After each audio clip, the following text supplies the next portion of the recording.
Welcome back to AP U.S. History. We're talking about World War I in Chapter 22.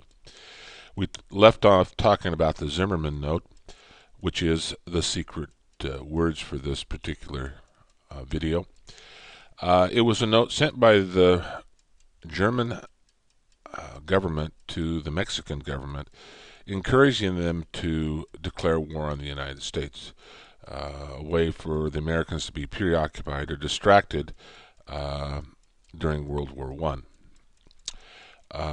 This they promised the Mexican government if they attacked the Americans that they would be victorious and that they would help them win back the Southwest, which they had lost during the Mexican War. The Mexican government said, no, thank you, not today.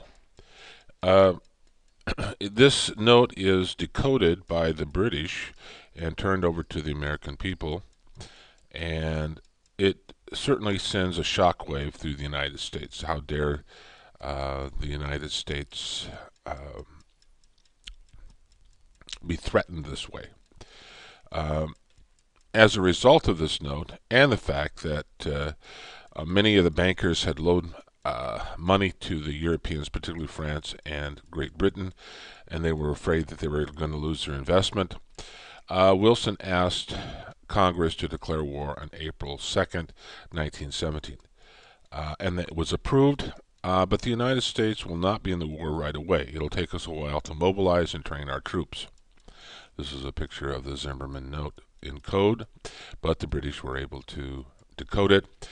Unfortunately for the Germans, there was only one transatlantic cable, and all telegrams that were sent to America, to the Western Hemisphere, went by the way of their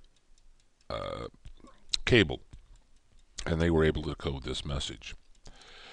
Propaganda is certainly going to be a tool that the British used during World War I to paint the Germans as barbarians.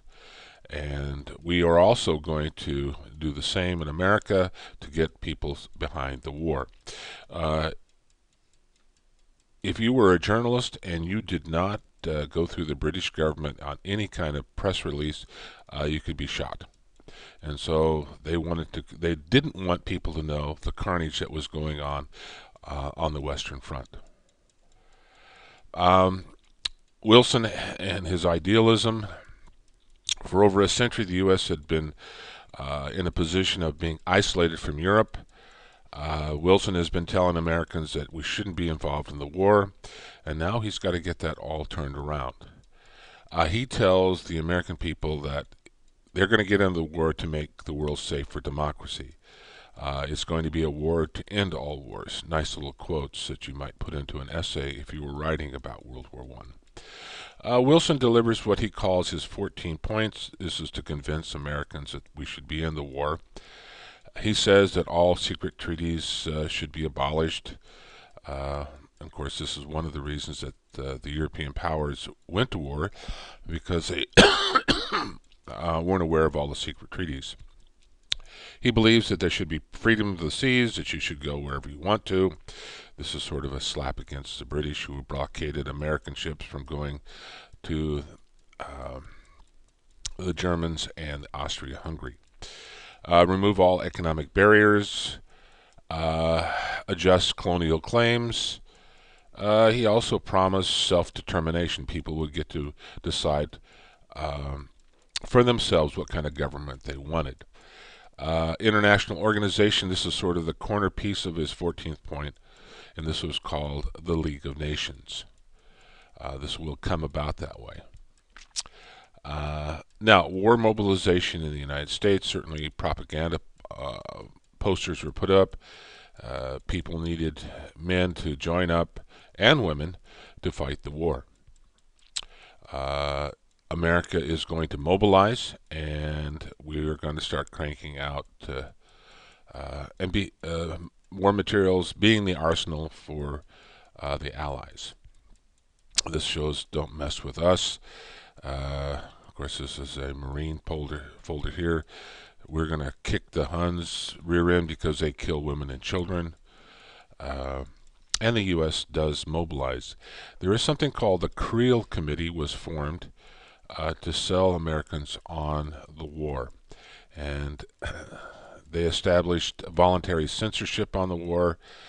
You weren't supposed to publish anything that was negative about the United States being in the war or what it was doing. And so they will send flyers around. They will have people come and speak to different groups, particularly in theaters. They urged Americans to spy on their neighbors to make sure that no one was getting information to Germany.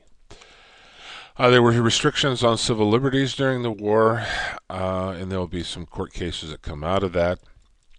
One law that was passed was the Espionage Act of 1917, which said that you could be fined and imprisoned if you made false statements about the war or obstructed people from being recruited by the military. Sedition Act of 1918, you weren't supposed to criticize the government or the flag, and if you did, you could be arrested. So the Creel Committee becomes America's propaganda instrument. George Creel is the one who's going to head up this organization. Anti-Germanism was the sentiment, and they were selling American culture and the need for us to be in the war. They remind us of Belgium being neutral, and you can see that the Germans are taking young, defenseless girls and having their way with them. Beat the Huns back, as you can see, they paint them as monsters to sell bonds. They financed the war by selling war bonds, and this is going to be an effective way to raise cash. The Creel Commission on films, war films painting the United States and Great Britain and France as the good guys. Attack on civil liberties. Of course, we looked at the Espionage Act, and you could get a $10,000 fine and a 20-year sentence in jail if you were obstructing recruitment efforts to promote the war, and if you handed out leaflets in the mail encouraging people not to support the war. The Sedition Act, it was a crime to speak against the purchase of war bonds. Clearly, these things were against the civil rights, the first 10 Amendment of the Civil Rights, or of the Bill of Rights. Scheck versus U.S. was a court case that was brought before the Supreme Court, and Oliver Wendell Holmes said that there could be restrictions on free speech if there was a clear and present danger against the government, and so free speech could be restrained.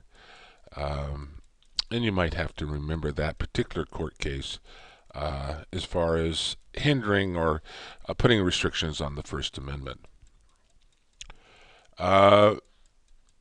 Abrams versus U.S. military majority ruling, clear and present danger.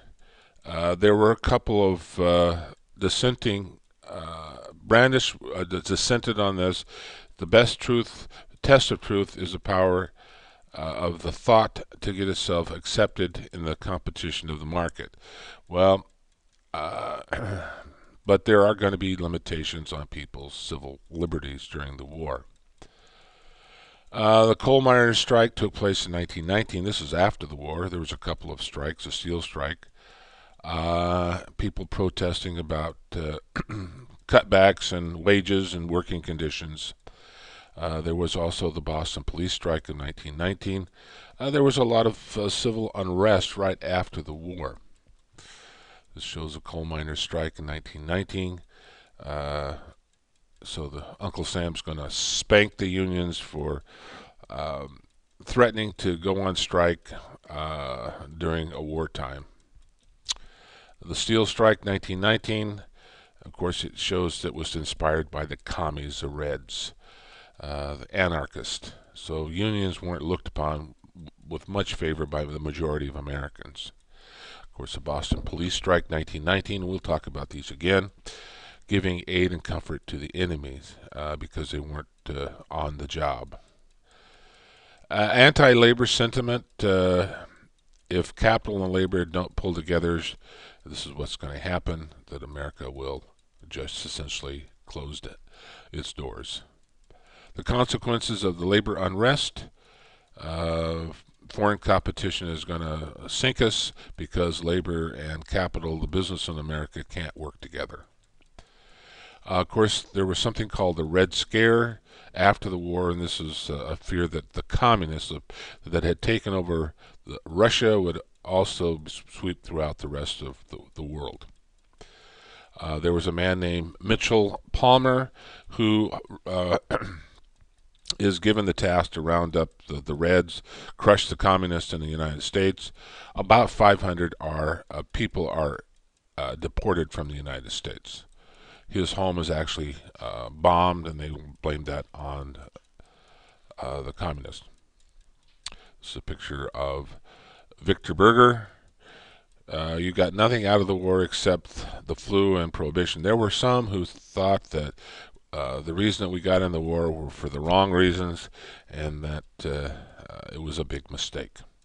This shows a picture of the Palmer raids arresting suspected terrorists and commies. The Red Scare, again, his home being bombed. Scheck versus U.S., we talked about that, upheld the constitutionality of the Espionage Act, and they cited this principle of clear and present danger, that the government could put restrictions on people's free speech. Herbert Hoover is placed in charge of the Food Administration. There's going to be voluntary rationing. People are encouraged to grow victory gardens to help the war effort. There were fixed prices on wheat and meat, and people voluntarily rationed themselves. Bond drives, Liberty bonds, to raise money for the war. Certainly there was an expansion of the federal government during this time. This shows the Food Administration, people pitching in to grow more food for themselves and for our allies. The U.S. Food Administration, headed by Herbert Hoover, again, there was rationing of sugar. That was an important commodity for the war. The Food Administration encouraging people not to waste food because there were starving people in Europe, and we needed to send that over to them.